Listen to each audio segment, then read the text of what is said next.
जय श्री कृष्णा।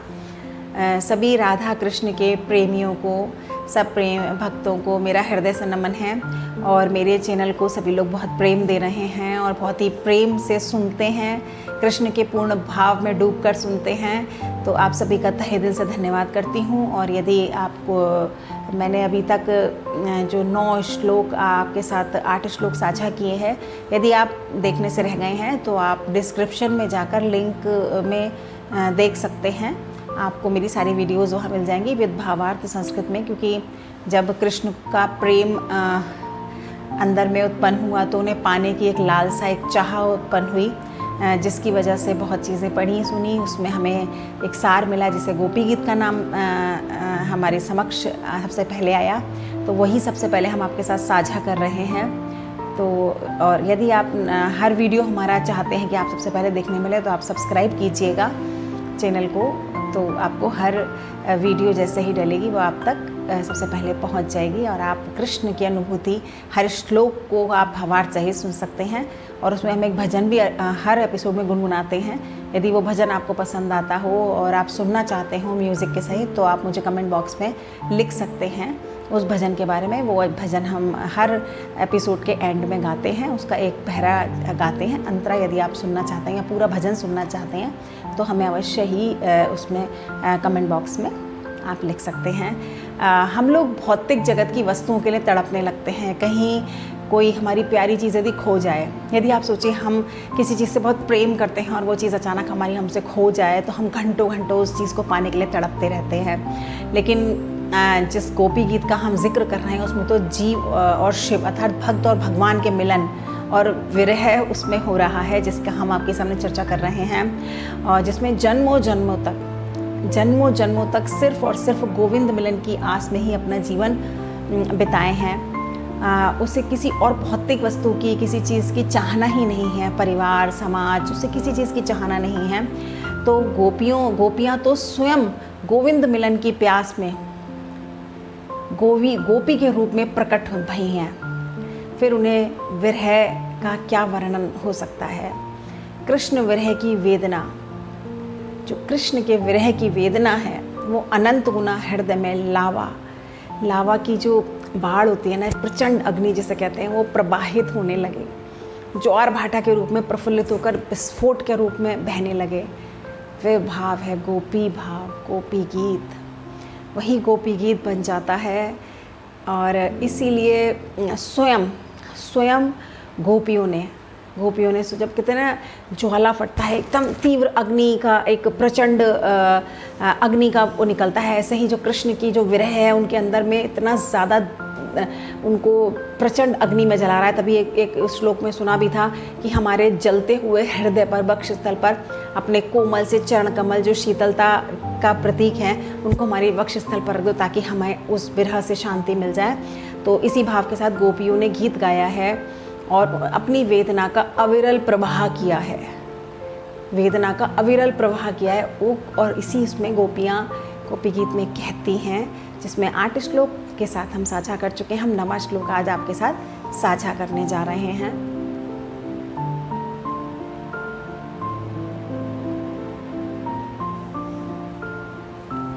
तप कथामृतम तत्व जीवनम कविभिरीणितं कल्मषापहं श्रवणे मंगलम श्रीमदाततं भुवि गृह्णन्ति ते भूरिदा जनः। कहती हैं, हे प्रभु, तुम्हारी लीला कथा भी अमृत स्वरूप है। तुम्हारी जो लीला कथाएं होती है जिन्हें हम श्रवण करते हैं वो हमारी अमृत स्वरूप है। जैसे आपका स्वरूप, आपका मुख मुस्कान, वाणी कमल हस्त, चरण सुख देने वाले हैं। आपके मुख की वाणी है और आपका जो कमल हस्त चरण है, कमल के समान आपके हाथ पैर हैं, वो सुख देने वाले हैं। उसी तरह आपकी लीलाओं का चिंतन, आपकी जो लीलाएं, जो भी कृष्ण ने सारी लीलाएं की, उन जब लीलाओं का चिंतन करते हैं, दर्शन करते हैं, श्रवण करते हैं, तो वो बहुत मंगल कारक हैं। गोपियाँ कहती हैं आपकी वो लीलाएं, कथाएं, वो सब इतनी मंगल कारक हैं। अर्थात विरह में सताए हुए लोगों के लिए, जो विरह में सताए हुए लोग हैं उनके लिए तो ये ना सर्वस्व जीवन ही है। कथा के माध्यम से ही जब हम कथाएं सुनते हैं ना तो कृष्ण जैसे साक्षात, ऐसा लगता है जैसे दर्शन हमारे सामने हो रहे हैं। तो कथा का बहुत महत्व है इसमें। कथा के माध्यम से ही शब्द रूप माधव आपके दर्शन हो जाते हैं। ऐसे समय जब आप हमारे समक्ष उपस्थित नहीं हैं तो किंतु कथाओं के माध्यम से आप हर पल हमारे बीच में उपस्थित हो जाते हैं, तो यह सब हमारे विरह को शांत करता है। बड़े बड़े ज्ञानी महात्मा भक्त कवियों ने उसका गान किया है। बहुत बहुत बड़े भक्त कवि हैं, उन लोगों ने सबने इसका गान किया है।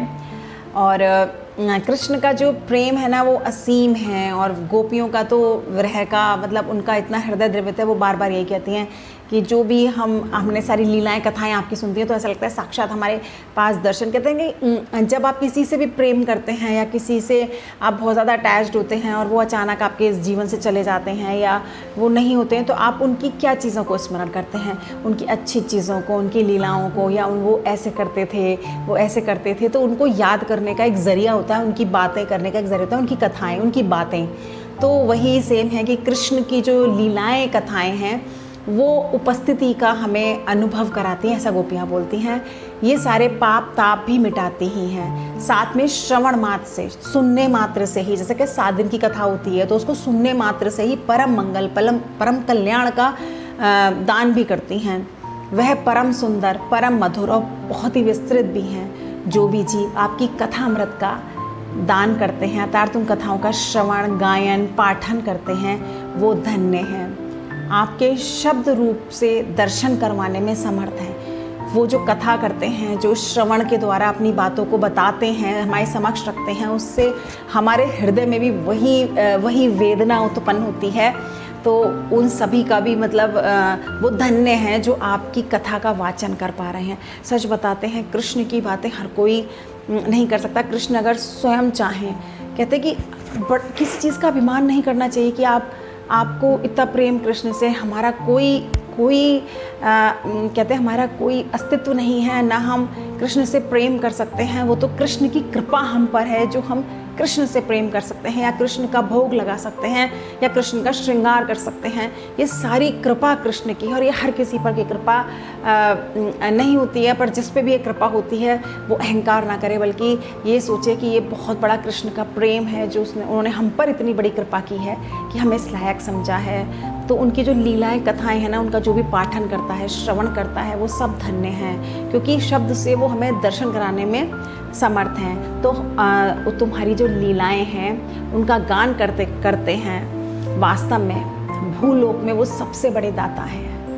कहने का तात्पर्य है जो भागवत कथा बाँचते हैं वो सबसे बड़े दाता हैं, क्योंकि करोड़ों लोगों की तादाद में वो कथाएं सुनाते हैं। लोग कथा सुनते हैं तो श्रवण करते हैं, तो उन कथाओं का जो उनके हृदय में कृष्ण के प्रति प्रेम उत्पन्न होता है, तो ये सबसे बड़ा दान है। तो वो संत महंत और जो भी लोग कृष्ण की चर्चा करते हैं, कृष्ण की कथाएं सुनते हैं, तो वास्तव में वो लोग बहुत ही धन्य हैं, धन्य हैं, धन्य हैं।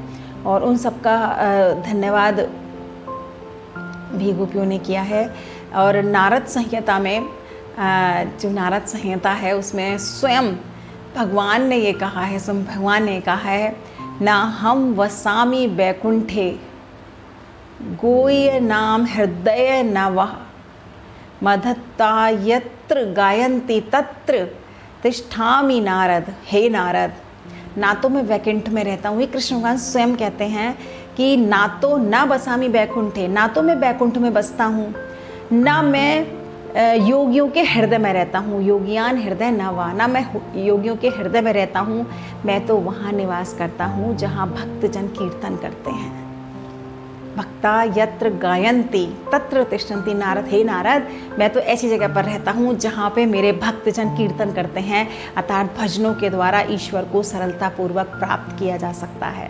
भगवान का कहने का तात्पर्य यह है कि जहाँ भजन होता है, नाम है, सुमिरन है, हर पल मेरी स्मृति है, कथाएँ हैं, उनके माध्यम से ही मैं अति सुलभ हूँ। जहाँ ये सब होता है मैं वहीं रहता हूँ, अन्यत्र मैं कहीं नहीं जाता हूँ। मुझे हर कथा में पाया जा सकता है। कोई भी कथा आप सुनते हैं, किसी भी कथा को बहुत बाँचते हैं, तो उस कथा से ही मुझे प्राप्त किया जाता है। तो कृष्ण का कहने का तात्पर्य, कृष्ण का मतलब कृष्ण भगवान खुद ही कह रहे हैं कि मुझे ये योगियों में, ये इन सब चीज़ों में इतना वो नहीं है जितना कि मैं उनके हृदय में ज़्यादा वास करता हूँ, जो कथा श्रवण करते हैं, कथा को भजन करते हैं, भजन कीर्तन करते हैं और हर टाइम कृष्ण के ही में लीन रहते हैं। उन्हीं के कभी भी नाम कीर्तन देखो, जब तब देखो हरे कृष्णा कृष्ण कृष्णा हरे हरे, हरे रामा राम राम हरे हरे। नाम जप का कीर्तन चलता रहता है खट्टो म्यूज़िक के साथ। इधर भी ठाकुर जी कृपा से सुबह मंदिर में आधा घंटा हमें भी कीर्तन करने का सौभाग्य मिलता है। कृष्ण हमें उन्होंने एक सुंदर पात्र में रख के बनाया है कि हम गा पाते हैं, इस कंठ से उनके लिए कीर्तन कर पाते हैं, तो हमें बहुत प्रसन्नता होती है। और जब ऐसी चीज़ें पढ़ते हैं ना कि जब कीर्तन करने से और भजन करने से कृष्ण आपके हृदय में विराजते हैं और वो आपको जल्दी मिल जाते हैं, तो हमें लगता है कि हम कितने ब्लेस्ड हैं कि हमें कीर्तन करने का मौका मिलता है, या कृष्ण ने हमें इस लायक समझा कि हमें ऐसा गला दिया कि हम उनके लिए कुछ गा पाते हैं। जैसे संत जन भगवान की महिमा का गुणगान करते हैं, वैसे ही भगवान भी उन्हीं के आश्रय में सुगम रूप में मिल सकते हैं। श्रीमद् तुलसी नारायण में जब श्री राम वन में विचरण करते हुए वाल्मीकि आश्रम में होते हैं, वह पूछते हैं मुनिवर, मुझे अब कहाँ रहना चाहिए। जब राम जी मुनिवर से पूछते हैं, मुनिवर मुझे बताइए मुझे कहाँ रहना चाहिए, तो संत जन ने वह स्थान या सूत्र बताए जहाँ प्रभु निवास करते हैं, तो ऐसी जगह उन्होंने बताए। तो कृष्ण की ना बहुत सारी चीज़ें हैं जो हम आपके साथ लगातार शेयर करते रहेंगे। और कृष्ण का प्रेम तो अनुभूति करने से ही पता चलता है। हम कुछ अच्छी सी पंक्तियाँ कल हम सुनी थी, तो वो आपके साथ हम शेयर करना चाहते हैं। सुनो गोविंद छलक कान्हा आपकी प्यारी है, मुस्कान कान्हा आपकी जग से न्यारी है। सिर्फ गोकुल वृंदावन नहीं प्यारे कान्हा, पूरी सृष्टि ही आप पे बलिहारी है। मतलब पूरी सृष्टि, पूरा ब्रजधाम, पूरा राधा, मतलब राधा रानी, राधा जू और कृष्ण की सब बलिहारी हैं। जहाँ जाते हैं, जिस मंदिर में जाते हैं, ऐसा अंदर से हृदय द्रविण हो जाता है कि शब्द नहीं होते हैं। अभी आजकल हम तटीय स्थान जाना हो रहा है, या हम पहले सिर्फ कृष्ण के एक प्रांगण के ही चारों तरफ घूमते रहते थे, हम कहीं जाने आने का भाव नहीं रहता था। पर अभी कृष्ण ने ऐसी कृपा की है कि एक ऐसी सेवा हमें दी है जिसकी वजह से हमें और मंदिरों में भी हम सब जगह दर्शन करने जाते हैं। तो आजकल तटीय स्थान जाना बहुत होता है। वहाँ का जो हम माहौल और वहाँ का जो भाव देखते हैं, तो उसका तो शायद हम वर्णन भी ना कर पाएँ। हमारी वाणी में इतना सामर्थ्य नहीं है, और शायद समय बहुत ज़्यादा हो जाएगा तो कभी हम आपको तटीय स्थान लेकर चलेंगे, पूरा तटीय स्थान का आपको हम पूरी महिमा सुनाएंगे। अगर आप इसी तरह हमारे साथ प्रेम और भाव के साथ हमारे चैनल से जुड़े रहे, तो बहुत सारी ऐसी चीज़ें जो कृष्ण से रिलेटेड है, कृष्ण के आसपास घूमती हैं, तो वो सारी बातें हम आपके साथ शेयर करेंगे। और अंत में हम आपको, जैसा कि हर बार वादा करते हैं, कि एक भजन सुनाएंगे। तो आप कैसा भजन सुनना चाहेंगे, क्योंकि हमें ना सारे भजन विरह के ही आते हैं, तो हमें कुछ ऐसा बहुत भजनों में अभी हम एक हाल फिलहाल हमें बहुत कृष्ण जैसे भी रखें, हम उस हाल में खुश रहेंगे, इस तरह का वादा किए हैं। तो उसी पर 2 लाइन हम गुनगुना देते हैं। चाहे जैसे मुझे रख लो, कुछ ना कहूँगा मैं। चाहे जैसे मुझे रख लो, कुछ ना कहूँगा मैं। तेरा ही था, तेरा ही हूँ, तेरा रहूँगा मैं। तेरा ही था, तेरा ही हूँ, तेरा रहूँगा मैं, चाहे जैसे मुझे रख लो, कुछ ना कहूँगा मैं। जय जय श्री राधे, जय जय श्री राधे, जय जय श्री राधे श्याम। अंत में अपनी वाणी को विराम देते हैं। भजन पसंद आए, पूरा भजन सुनना चाहते हो म्यूज़िक के साथ, तो हमारे कमेंट बॉक्स में लिखिएगा। हम कोशिश करेंगे उस भजन को गाने की, गुनगुनाने की। अंत में आपका प्रेम, हमारा प्रेम, गोपियों का प्रेम, सबका प्रेम मिलकर कृष्ण का साक्षात्कार ज़रूर होगा। इसी के साथ अपनी वाणी को विराम देते हैं। और यदि आपको अच्छा लग रहा है तो हमारे साथ जुड़े रहिएगा। और अगले चैनल में हम 10वां श्लोक है आपके साथ साझा करेंगे। और अभी के लिए जय जय श्री राधे। आप सभी के प्रेम का धन्यवाद। जय जय श्री राधे, जय जय श्री राधे, जय जय श्री राधे श्याम।